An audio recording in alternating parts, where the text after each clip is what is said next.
Soya mokili, Nzambe ozali nyonso ya mokili, Nzambe ozali nyonso ya mokili, Yesu Yesu, Nzambe ozali nyonso ya bana Kongo, Nzambe ozali nyonso ya bana Kongo, Nzambe ozali nyonso ya bana Kongo, Yesu. Nzambe na ngai, papa na ngai, ozali Yahweh, oza juré éternel, dans le lieu de l'éternité que tu es, dans ton trône, avec tes couronnes puissantes. Hosanna, Hosanna, oh Seigneur, que ton amour soit glorifié, que ta grandeur soit exaltée, ta main par la puissance de la création soit toujours énorme, soit toujours puissante, parce que tu es Dieu le plus haut des cieux, le plus puissant, le plus beau, le plus grand, le plus élevé. Il n'y a que toi, Seigneur de la paix, Seigneur de la victoire, la joie, le succès, la destination. C'est toi, Jésus-Christ, notre Père vivant. Emmanuel, Dieu avec nous. Tout le monde va célébrer. Tout le monde va t'aimer. Tout le monde va t'honorer, glorifier. Il n'y a que toi, l'exceptionnel Dieu. Il n'y a pas de Dieu comme toi. Il n'y a point de Dieu comme toi. Il n'y a que toi seul. Hosanna, Hosanna, Hosanna. Touche maintenant, oh Seigneur, le cœur. Touche toute la personnalité de tes enfants, afin que nous changeons aujourd'hui, afin que nous devenons comme le poisson dans l'eau. Hosanna, Hosanna, afin que nous marchons selon ta grandeur, selon ta parole, selon tes instructions, tes conseils, Seigneur, parce que tu nous vois, ton œil est puissant partout dans les quatre coins du monde. Tu nous observes, même si tu ne parles pas, même si tu n'agis pas, mais tu nous observes. Ton ange est à côté de nous, qui est toi-même Jésus-Christ de Nazareth, le Dieu qui se multiplie en formes différentes. Seigneur, tu es trop sage, rempli de la grandeur en toi seul. Le monde, c'est Jésus-Christ de Nazareth, qui est devenu le nouveau monde. Alléluia. Je t'implore le succès, je t'implore ta grandeur, je t'implore ton amour, je t'implore toutes les choses que tu as créées, toutes les choses qui est toi-même, je t'implore. Toutes les choses, c'est Jésus-Christ de Nazareth. Toutes les choses, c'est toi-même. Le monde voit ça différemment, mais c'est toi. Les anges, c'est toi. Les prophètes, c'est toi. La parole de la sensibilité en esprit de Dieu. La parole de la vérité, de la protection. La parole pour nous conduire à notre destinée. Hosanna, tu parles seulement à un endroit que toi tu t'assois. Tu parles là où se trouve ton tabernacle spirituel qui est Emmanuel. J'ai juré avec nous. Le royaume est parmi nous. Le royaume est avec nous. Seigneur, merci Seigneur de m'encourager. Merci Seigneur de porter toujours ton corps devant le monde. Merci de ta grandeur. Ta grandeur ne sera jamais d'être affaiblie. Non. Ça restera toujours ta grandeur. Ça restera toujours ta parole. Ça restera toujours ta main. Quel que soit comment, quelles que soient les batailles dans le monde, ça restera toujours ta grandeur. Au nom de Jésus-Christ, le Seigneur qui est encerclé par 28 couronnes différentes. Chacune des couronnes est établie avec différentes puissances par sa grandeur. Les 7 pouvoirs, Seigneur, qui nous donne la paix. Prescrit, lui Élie, et la joie. Lui Élie, et la joie. Hosanna, Hosanna. Hosanna dans les lieux très élevés. Étendu. Kembo na Yesu. Kembo na Jésus-Christ. Kembo na royaume ya David ici et Monisami. Alléluia. Merci Seigneur. Que ton nom soit notre amour. Que ton nom soit notre vie. Pardonne-nous pour toutes choses négatives devant ton peuple, en te peuple, tes enfants. Pardonne-nous, nous sommes toujours tes enfants. Nous demeurons toujours tes enfants. Pardonne-nous. Au nom de Jésus-Christ. Amen. Nzamba roboma mokili mobimba te. Bamususu bakotikala pona témoignage. Bamona munene ya Nzambe pour rejoindre Jésus-Christ. Ndenge zoloba mana Actes des Apôtres 15, 16 et 17. Donc Nzamba roboma mokili mobimba te. Bamususu bakotikala po bamona munene ya Yesu. Oyo bandimaki te. Ata benemi bakotikala bamona yango. Bakomona yango. Pe bakondima. Pe bakojoindre Yesu Masia. Alléluia. Po mama matonda lobaki na ngai. Papa makamu mingi olobi te oyo Nzambe ayebisa yo.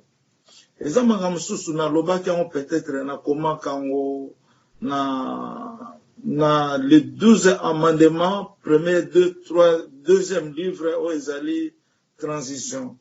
Bon, toza na fin du temps. La fin du temps oyo toza lelo. Na ngi boye bango bien.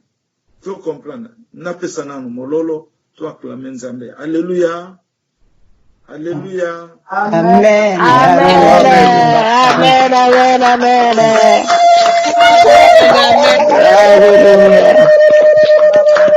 Hallelujah.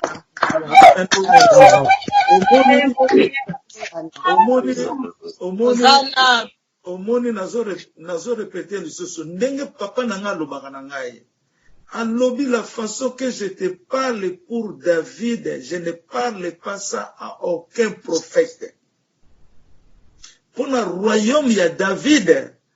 Peut-être Nzamba loba na ba prophète ya liboso, mais na génération oyo Nzamba zo loba na prophète te, mais Nzamba zo pesa boka ba évidence que royaume ya Israël ezongi. Ozomona ba misusu kuto vraiment to zalaka na bango. Nazo yebisa bango, mutazo prophétiser. Azo prophétiser, azo yebate que Israël les a Congo. C'est quoi ça? Quand passer, bazo yebate que Israël les a Congo. Mais je perds mon temps pour aller là-bas. Hein? Comment? Donc, eloko nini, yamalamu, soki ezali, ko yeba destination na bisote na mokiloyo. Eloko nini o eza ya malamu soki ezali koyeba titre na yo te. Les 4 pouvoirs de Dieu qui manifestent à l'homme. Eloko nini ya malamu ezali soki koyeba ndako yo fandeza ndako na yo te ndako na yo te. Toza ba africain, mais toza ba africain te. To koma banyama. Koma batu bakokote batu liloba. Nasa ko critiquer te, mais c'est dire la vérité, rien que la vérité. Ezali volonté pe Nzambe, ezala ndengwa na po kombo Nzambe eyemba makasi. Eza bolingo Nzambe kaka. Po Yesu pa alobaki yango, ba Philistins o bino bozomona bazo sambela makasi. Bazo sala eloko te, po ba yebaki te ye wana Nzambe. Po Nzambe nda recevra ba prière batu. Po mutako sambela ndenga lingi, Yesu. Mais eloko nene zo lakisa yo ke Yesu azoyoka yo, tozo sambela Yesu wana. Et c'est au monde yango déjà ezalo to expliquer te. Yango na photo kende na bonne direction o Nzambe alobi, yozali orientation na bango, mema bango na ndenge esengeli pamba te ozali orientation na bango. Ça c'est la parole qui m'a été indiquée. Comment biso photo bosa na valeur na biso. Lelo ozalaka mwana mwasi okomi mwana mobali, ozalaka mwana mobali okomi mwasi. Comment photo bosa na identité ya Congo? Nzambe ndenge na uto sambela, Nzambe memi ngai na Congo, makambo tu ezo salama na mokilo eza pona Congo. Oyo nyonso ezo salama na mokilo yo eza pona Congo. Oyo nyonso mokile salama ki eza pona Congo qui est Jésus-Christ. Congo égale Yesu Masia. Au nom de Jésus-Christ de Nazareth. Pona nini bomitie na ba problème na vie na bino. Yamona batu bazo bela. Po batu bakoti na ba direction moko mystique. Na ba direction moko compliquée. nakena deuxième amendement oyo nzambe alobaki ke toko yekola na amendement ezali transition. Deuxième amendement, premier eza constitution. Bon, il faut évaluer en bien peut-être constitution ezali liboso ou bien transition ezali liboso. Constitution ezali loi ya mboka. Ezali loi ya mboka. C'est ça ce qu'on a. Donc la loi ezali 12, mais après c'est 12 amendements oyo so banda na constitution. Mais peut-être toko banda yango na transition ou bien constitution, mais na tia kaka transition na constitution.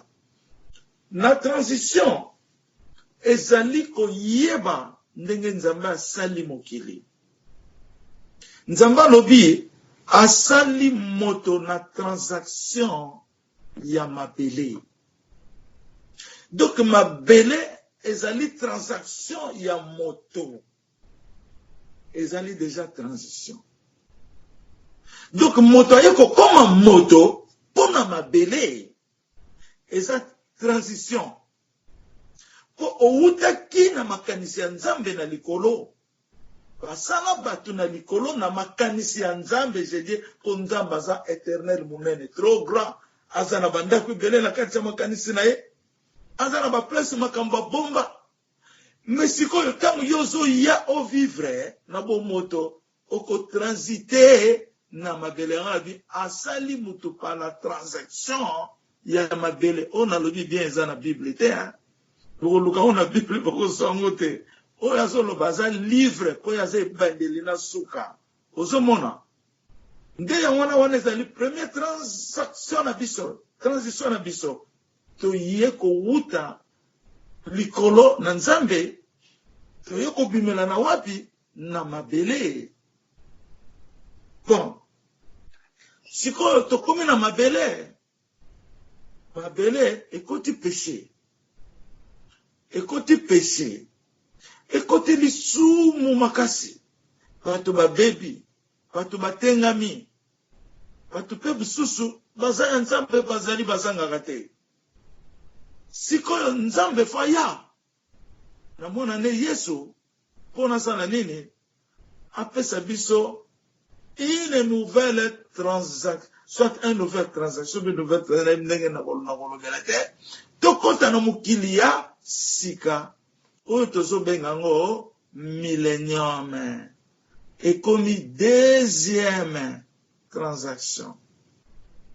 Yamona fomo kilo ekufa pona tokota na millennium. Nazongi lisusu mwa muke nzamba azozongisa nga sima na tango ya Noé. Azongisa na tango ya Noé. L'air nazoloba ngo. Tango ya Noé ezali 40e transaction, soit transition après le péché. Après le péché, ezaki tango ya Noé. Nzamba sali mukili mususu tokoti na oyo. Péché et continuer parce que c'est les mêmes personnes qui étaient dans le bateau qui ont donné un nouveau commencement qu'on appelle l'alliance de 8. Un nouveau commencement qu'on appelle l'alliance de 8. Donc, transaction à mabele, transaction na mabele, to comme de l'eau na série à deuxième transaction, transition disons. To wuti na mokili ya Adana Eve, lisume koti, nzamba bumi mokili, et transité na mokili ya nani ya Noé. Et koti loko la troisième. Et siko tozo kene na mokili ya wapi, tozo kene na mokili ya millennium. O tozo benga Emmanuel, Dieu parmi nous. Jésus-Christ ayaki na deuxième monde kobuka système ya Adam ndenge kote ki péché ko restaurer mokili na makila na puissance ya Saint-Esprit. Otozoba la promesse eyeko kokisama parce que Israël oyaza royauté ya Nzambe faut régner na mabele. Ozomona, de yango nozomona, Yesu azongi par Emmanuel, ko restaurer mokili oye bebaki na Adam, ko restaurer yango, oye continue na Noé. Noé zwaki mokili mususu, e baby, Jésus fo azonga, aya ko restaurer monde wana na kombo ya Emmanuel. Ayaki na kombo ya Jésus Christ, mais azongi na kombo ya Emmanuel. Le Fils nous est donné, le Fils nous est né. Tozan a deux options. Abotami, apesami na biso. Olingo ya Nzambe, eza na biso pona Yesu Masiya. Yango na biso tokolinga ye mingi bandeko na ngai. Bana Israel. Maloboyo, bokoyoka ngo sika moko te. Nazo yebisa bino. Eza na bato basali ba recherche na internet, bayoka soki na loba ngo bayoki en quelque part ezate. Mais bokoyoka ba référence comme la Bible a indiqué. Notre grande référence tango bato balobaka ke. Mais la Bible ya lobaka makambo za na Bible te. Bopesa bango référence ezali kaka le Père, je vous envoie l'esprit du Père qui vous conduira en vérité. Kaka boye bisaka bango, pour l'esprit du Père, aye comme mutu, mais aza mutu te, Nzamba déclaré la prophétie, to soit qui aza esprit. Jésus a dit que l'esprit du Père vous conduira. Yamana lobi ye aza mutu te, aza esprit. To ye bakango lelo.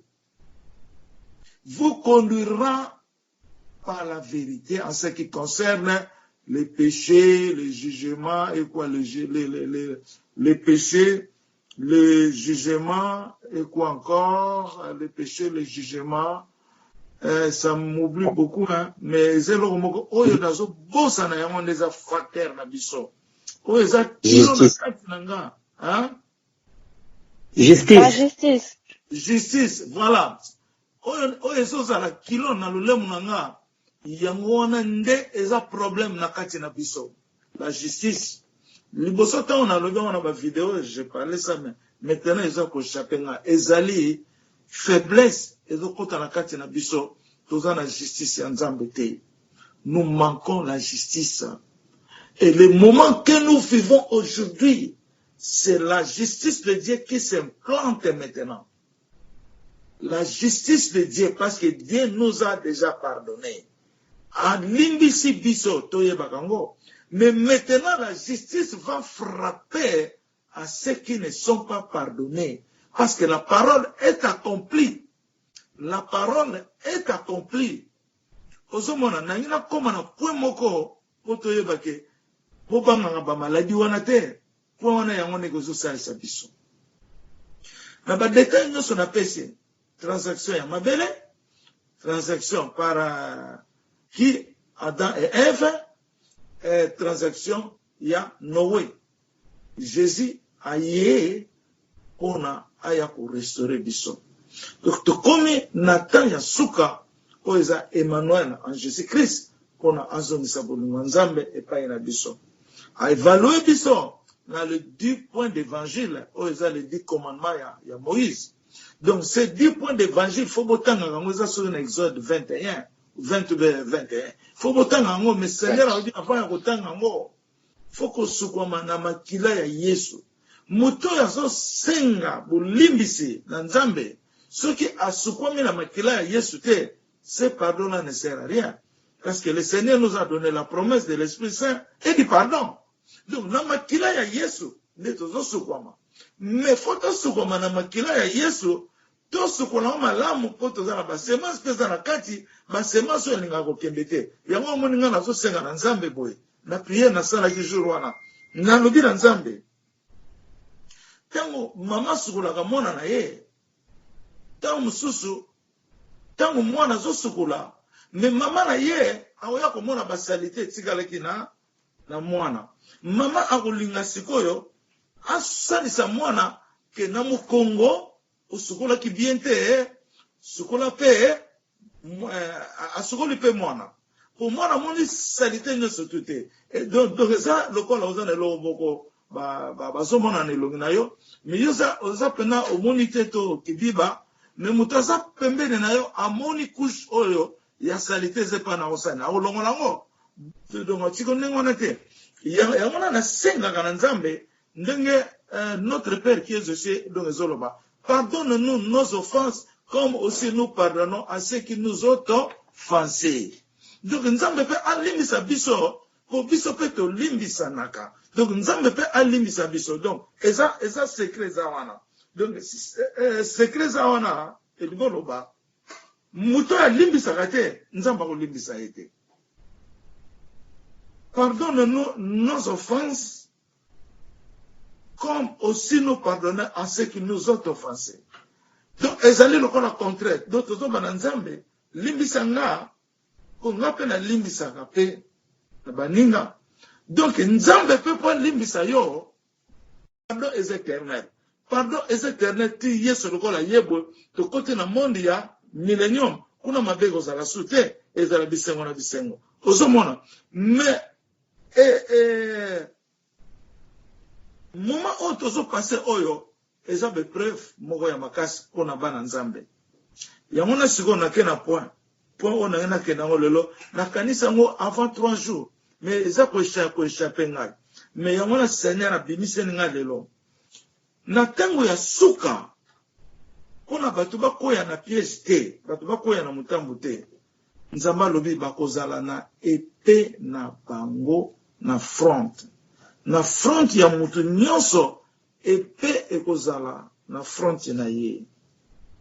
Soki tokozongi sima en matière d'amour, tango Seigneur aza ko enseigner biso, qu'est-ce que l'amour? L'amour c'est donner tout entière et ayer pitié. Bon, sikoyo ngai na tuni nzambe, bongo na nzambe tolinga yo ndenge nini? Nzambe alobi biso nyonso na mukili. Qui que ce soit, biso nyonso sans exception, tolinga yo na mobimba na biso nyonso. Dans le cœur, âme, pensée et toute notre force, tolinga yo mingi pe totosa mibeko na yo. Donc totosa liloba na yo, ba précepte, ba ordonnance, totosa yango. Après Molimo Santo alobi lisusu, car l'amour est une épée. Car, parce que tozoa kaka épée, na forme ya justice ou bien na correction, mais dans sa valeur, l'épée, c'est l'amour. L'amour, c'est l'épée. Osomona, alobi motoyo, akolinga nzambe, na mobimba na ye nyonso, ndenge zolobama na 12, na Marc 12. Hein? Aimer Dieu de tout ton cœur, de tout. Nzambe alobi, c'est le commandement le plus heureux, le plus grand de tous les commandements. Donc, ce que tu as dans la Bible, tu comprends que le vrai commandement, c'est l'amour. Oh, Nzamba Zoloba, bolinga na bino, bolimbisa na bino. Parce que dans l'amour, il y a le pardon. Dans l'amour, il y a la miséricorde. Dans l'amour, il y a la pitié. Dans l'amour, il y a la détermination. Donc, il faut linga. Dans l'amour, il y a l'éternité. Parce qu'amour est l'éternité. C'est l'éternel. Parce que Nzambe yemoko. Asambulingo. Ngai. Kamu nazoloba, Nzamba zoloba langa. Na fandisio na trône oyo na fandisa prophète moko te. Yamona tango mama Esther ekanga lobaka ke Jésus zoloba na yeke prophète Élie est au-dessus de Moïse. Ozomona, mais ngape na tuna ki Nzambe même question. Na lobi bongo Moïse oyo asala miracle ngana lekiye. Wana na kati ya lisosolo ya mwana na papa. Nzamba répondre nga koloba boye pona miracle te. Na poni yo pona bolingo ya Nzambe. alobi lisusu na poni yo pona ba meilleure réponse te. Ma meilleure réponse ngolo ba éloquence ndenge mutu alati ba miracle ba colombe ba moto na mutu makambo na nyonso alobi pas pour de meilleures réponses mais na poni yo pona bolingo ya Yesu libosalo. Oh, je n'oublie pas ça ndenge nzamba loba nga na ko posa na mekelo ko posa na te po azana kati na ngaza ko indike ngai soki loko na soko ko zango te Seigneur atienga ngo kilo pona na kote na ngo muzindo po likamba yenda yeza na kati wana ndenge na yebisa bino likambo ya jugement ya justice ozomona nazongi na point photo yeba que Seigneur apesi biso mwana na ye Emmanuel aza ye moko nzambe po bolingo na ye eza na kati na biso tozoloba nazoloba likamba Moïse pona bosana te likamba Moïse aye kosuka na lingi yo pona bolingo ya Yesu ozomona pona bolingo ya Yesu alobi liboso eza pona miracle te mais eza pona bolingo ya Nzambe. Donc le miracle c'est un miracle mais un niveau ya bolingo te parce que batu basali miracle mais bazana bolingo te Jésus sali miracle babomaki ye kaka balingaki ye te aliesi 5000 amelisi aliesi 5000 abibisi ba 20 mais balingaki ye te baespio bazola na ye kaka sikoyo miracle sali loko te yango na Nzambe turo yo ayeleli na miracle te mais ayeleli na la parole de la bénédiction l'accomplissement makambo Nzamba loba yango ebandiko monisama tozomona ngona miso oyo na ba kobota mana biso tomoni loko bozo salama te na mokili mobimba mais ba miracle salami bele mais oyo eza lelo yo les grandes puissances makangami na ba bureau na bandako esalame wana eza kaka ebadeli ya munene pezo ya on moni parole c'est la parole c'est lui-même Dieu la parole c'est l'accomplissement tango tozoluka ngeli le miracle tozoluka ba impression ndenge tomonaki na mama wana donc aleki ba impression n'ebisa bino eza ba miracle ba impression ba impression pona ko étouffer personnalité ya bana Nzambe c'est rien na miso Nzambe. Nous continuons à parler parce que la parole est nous. Nous continuons à vibrer. Nous continuons à boire, à manger parce que la parole est avec nous. Donc, nakati na biso, eza liloba. Liloba, c'est l'amour. L'amour, wana, ekoya po telama na front na yo. Na ebisa yo, Nzambe tanga zoba, bobanga te lobaka ko nom de Jésus. Bolingo wana tango eza na yo ekosala yo eloko te po epe po ba ange ya Nzambe na mupepe ya koboma bazotala front ya mutu na mutu lelo boyebaka ngo tu peux passer un avion tie na yo pe gante bozono mafu ça ne te prendra jamais au nom de Jésus-Christ. Je déclare la vérité de la grandeur de la parole mais toujours respecter pe mibeko ya mboka ndenge Yesu a respecté mibeko ya mboka azwaki pe mwa quelque chose akendeki kopesa na mbisi afutaki pe mpona ye arespectaki yango nayebisaki bino ke namoni bato nyonso baporte bamaske baga lelo ezosalama deja tout le monde soki bamoni yo nango te bazokooblige yo lata yango osomona tozokende bongo oyo tolobi ya insecte kosalama te kosalama.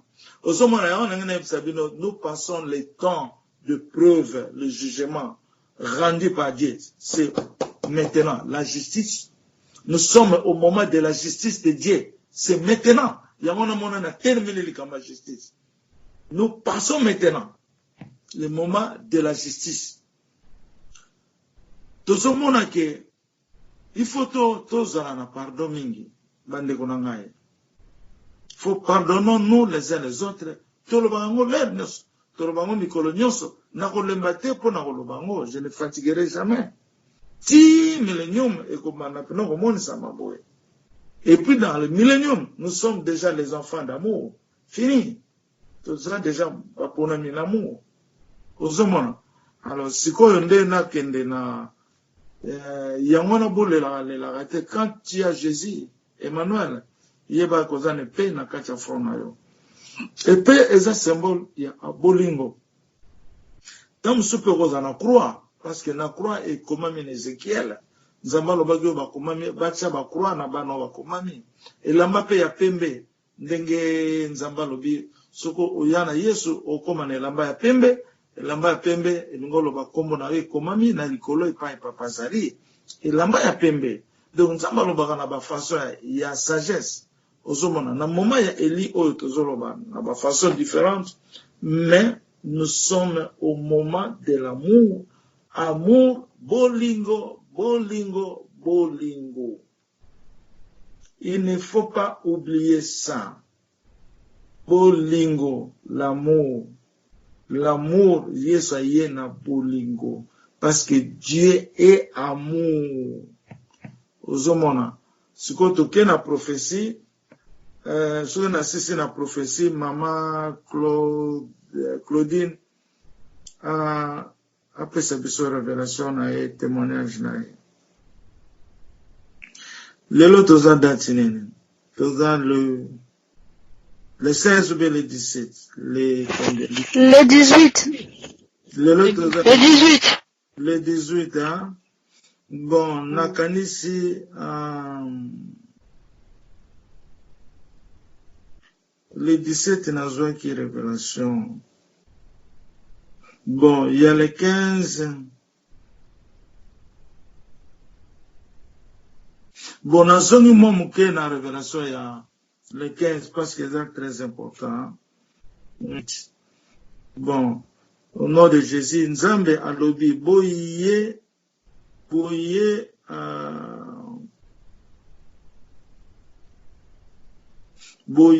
po bozala par roboté, mais bozala ba actif ya Nzambe, comme nous vivons à l'étranger.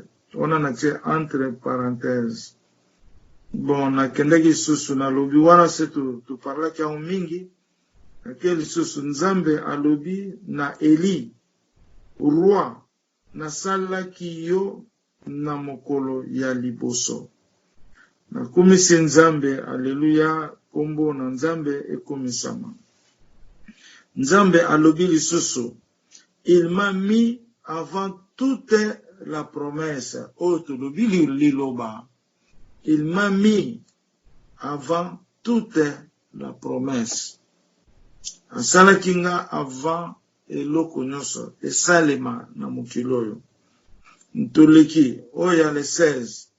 Nzambe alobi na ngai, nazali moto te, nazali esprit. Ese na koto yebisa bino na pamboli Nzambe. Oh Seigneur, wana na kati ya révélation. Oh Seigneur, je suis, oh Seigneur Jésus-Christ, batela molimo ya mwana na yo. Pour mwana na yo babundisaka ye trop. Azale nyonso na bakomba. Siko na kena oya le 17, vendredi le 17. Nzambe alobi, la liberté, wana na boyoki yango te. La liberté, atuni question. La liberté, yango wana se tokomi. Alobi, la liberté, yango wana se tokomi. Donc, ilingo loba, tokomi na point, il y a délivrance, il y a libération, il y a succès à Congo. Tokomi déjà, to atterrir déjà. Ozomona, na leki, Nzambe alobi, po teste ngai, pona boyeba ngai naza nani epai na bino. Na répété, bo teste ngai, pona boyeba ngai naza nani epai na bino. soki nzambe alobi boteste ngai mpona boyeba ngai naza nani epai na bino, cela veut dire nzambe azomona mitema ya bana na ye na kati baza pena kososola malamu te. Yango wana nzambe alobi teste na ndenge olingi mpona boyeba ndenge ngai nazali epai na bino. Wana ezali beaucoup, asengi boteste ye, ata ngai mwana na ye boteste ngai, po ngai moko wana nde nazoloba, ye azoloba na kati na ngai, ezobima na monoko na ngai. Boteste ngai mpona boyeba ngai naza nani epai na bino. Naleki nde nalobi moto, donc fe ekita na ndako. Nde nalobi moto ekita na ndako.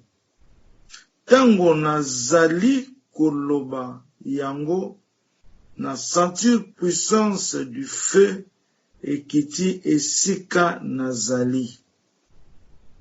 Na sentir donc nazoloba moto, nde nalobi moto ekita na ndako. Donc na déclarer moto ekita na ndako. Tango naza koloba moto ekita na ndako, na sentir puissance ya feu ekiti deja epai nazali wana. Naleki nzambe alobi le noir, le blanc asuki kaka wana. Le noir, le blanc asuki kaka wana. Donc bamindele pe bakozala na mosala tozosala na ba noir. Naleki nzambe alobi nani oyo abatelaka milimo ya bato nyonso na mabele. Nana koko répondre question avant ngana pesa bino réponse. Nzamba tuni question nani oyo abatelaka milimo ya bato nyonso na mabele. Oto yebake milimo na biso ndenge tozaboye nzamba protégeaka ngo. Soki nzamba longoli loboko na epai na yo, tu ne prie. Foto yebaka ngo lelo. Am otozo vivre nango. Eza nani? Yango na azotuna question.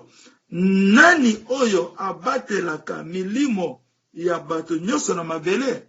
Tika na continue kaka. Bona naki toyeba grandeur ya koyeba epai tozali. Nani abatelaka milimo ya bato nyonso na mabele? Seki. Nani oyo abatelaka milimo ya bato nyonso na nzambe? Nzamba répondre mokalobi malembe ange oyo abatelaka milimo ya bato nyonso na mabele ezali Jésus Christ. Pona nini ake na ange? Alobi ange oyo ezali ange de mutu abatelaka milimo ya bato na mabele.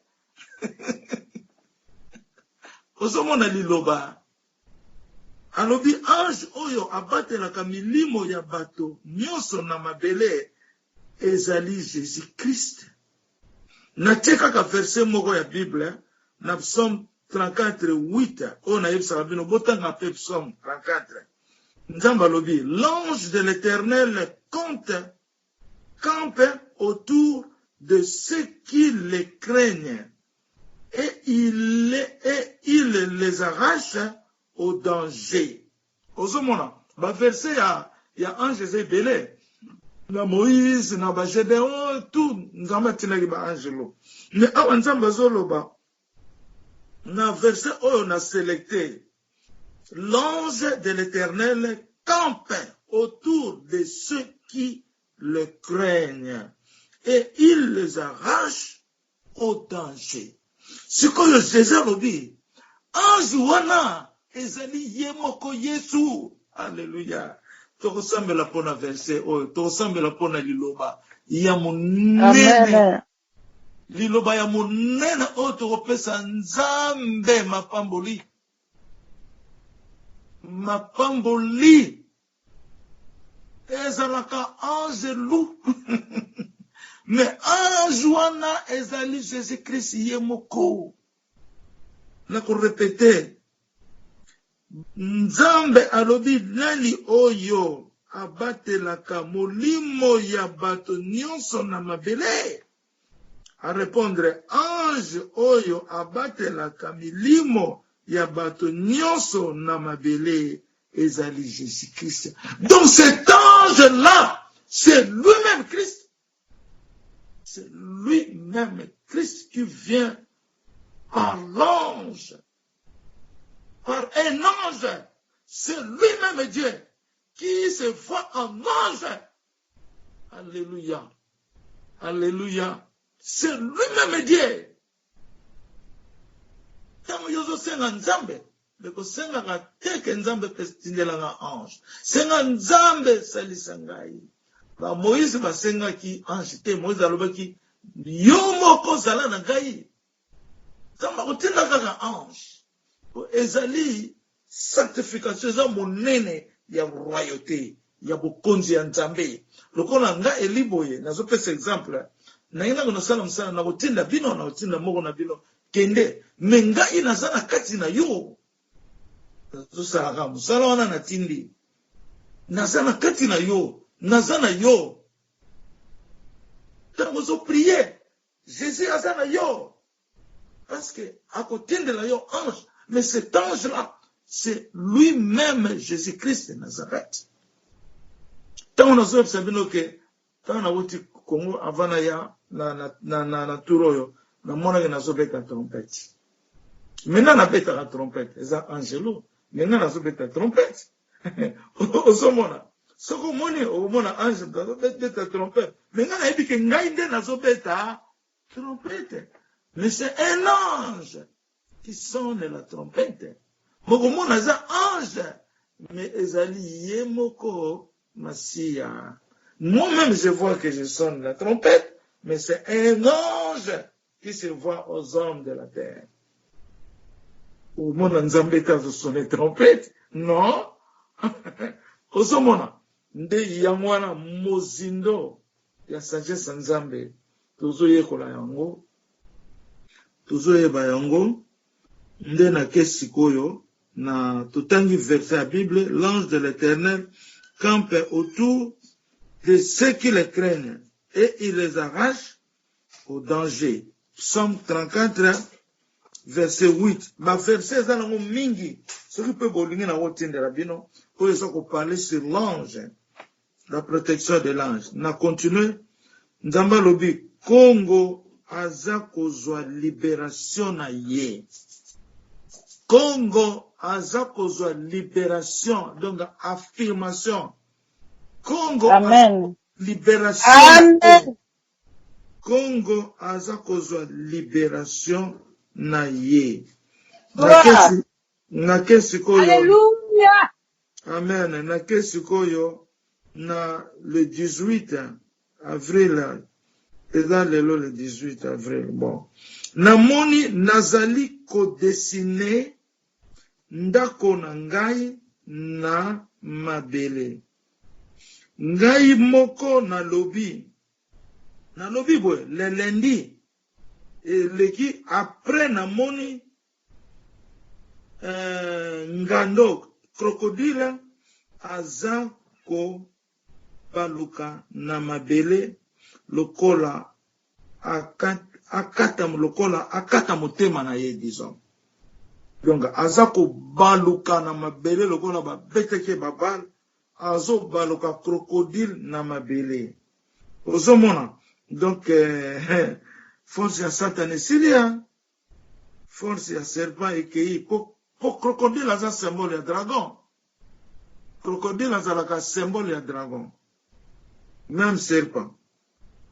Omone, Congo aza kozwa libération na ye, nde namoni nazali kos dessiner ndako na ngai na mabele.